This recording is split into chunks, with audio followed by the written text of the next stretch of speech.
मध्य प्रदेश में सरकार इस वक्त लगातार संकट में नजर आ रही है। सियासत जो है वो उतार चढ़ाव करती नजर आ रही है। हमारे सहयोगी मुकेश इस वक्त हमारे साथ जुड़ गए हैं।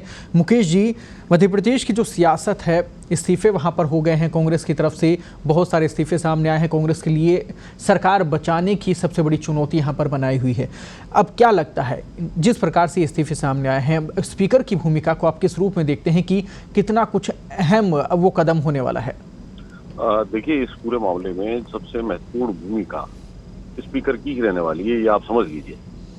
वो इस तरीके से कि स्पीकर जो हैं वो इस्तीफे जिन विधायकों ने उनके इस्तीफे स्पीकर के को दिए गए हैं, पहली बात तो ये कि वो स्पीकर को जो इस्तीफे देने वाले हैं वो ना तो स्वयं विधायक है ना उनकी पार्टी के लोग हैं, बल्कि वो बीजेपी के नेताओं ने स्पीकर को उनके इस्तीफे ले जाके दिए हैं।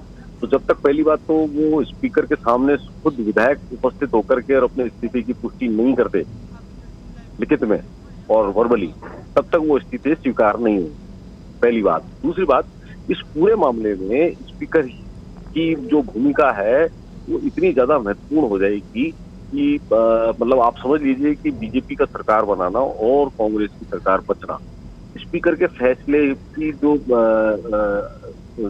फैसला वो लेंगे इन विधायकों के इस्तीफे को लेकर या उनकी योग्यता या अयोग्यता को लेकर के, उस पर बहुत कुछ निर्भर करेगा। सब कुछ उनके फैसले पे ही निर्भर करेगा, ये मैं आपको भी बता देता हूँ। दूसरी बात, जो सबसे बड़ा महत्वपूर्ण मुद्दा ये है कि वो स्पीकर ही हैं जो ये तय करेंगे कि विश्वास मत अगर लाया जाता है या विश्वास मत लाया जाता है, उस पर वोटिंग हो तो कैसे हो, कब हो, सारी चीजें ये स्पीकर के हाथ में है। स्पीकर तय करेंगे, उसके बाद ही उस पर कुछ होगा। स्पीकर किस तरह से वोटिंग कराएंगे ये उन पे तय है।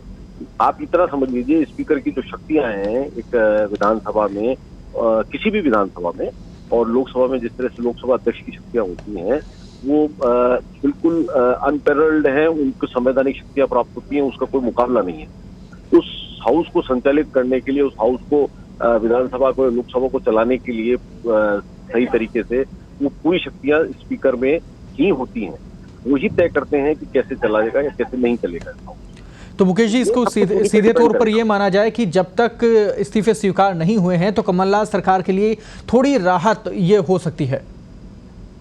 नहीं, राहत नहीं, अब आप ये कह सकते हैं इंतजार में। राहत तो कैसे कह देंगे अभी फिलहाल, क्योंकि राहत तो तभी बता पाएंगे अपन कि वो राहत की बात है कि वो स्वीकार होते हैं या नहीं होते हैं, ये तो खैर अलग इश्यू होगा। लेकिन संभव ये है कि अभी तक वो सरकार जो है वो एक तरह से अभी मान लीजिए वेंटिलेटर पे है जी। क्या होगा क्या नहीं होगा ये कहना बड़ा मुश्किल है आज की तारीख। कमलनाथ करता है कि आगे राजनीतिक परिस्थितियां किस तरह से करवट बदलती है। जी, यहाँ पर लगातार कमलनाथ की तरफ से भी दावे आ रहे हैं कि उनकी सरकार बची हुई है, जबकि आंकड़े कुछ और बता रहे हैं। तो अब ये जो पूरा समीकरण निकल कर सामने आया है मुकेश जी, क्योंकि आप भी लंबे समय से देख रहे हैं, ये सारे जो राजनीतिक समीकरण में उतार चढ़ाव होते हैं वो भी आपने बहुत देखे हैं, तो ये जो स्थिति इस वक्त बनी हुई है, तो ये दावे जो कमलनाथ सरकार की तरफ से सामने निकल के आ रहे हैं, इनमें कितनी गहराई नजर आती है? देखिए, ये तो कमलनाथ ही बता पाएंगे कि वो मतलब किस आधार पे इस तरह के दावे कर रहे हैं।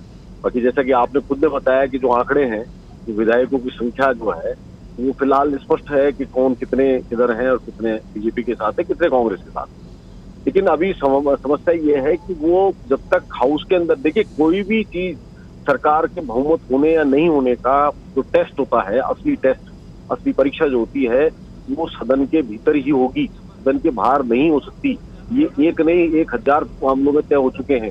अभी रिसेंट जो पिछले सालों में जो आपको ध्यान हो वो कर्नाटक में हुआ, उससे पहले उत्तराखंड के मामले में भी सुप्रीम कोर्ट तक से यही कहा गया कि भाई जो भी तय होगा वो फ्लोर पे होता होगा, हाउस के फ्लोर पे तय हो सकता है।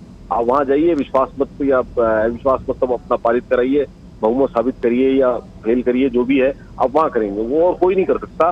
वो फ्लोर पे ही होगा, सदन के अंदर ही होगा, सदन के पटल पे ही तय होगा, वो ये तय है।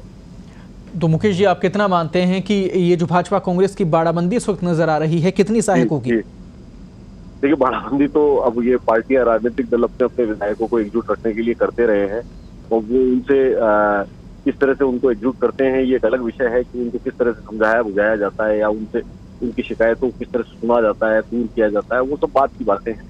लेकिन अब ये एक तरीका बन गया है जिसको राजनीतिक पर्यटन भी कहा जाता है पिछले कुछ समय से, तो आप देखते हैं वो किस तरीके से अपने विधायकों को एकजुट रख पाते हैं, ये उन पर डिपेंड करेगा।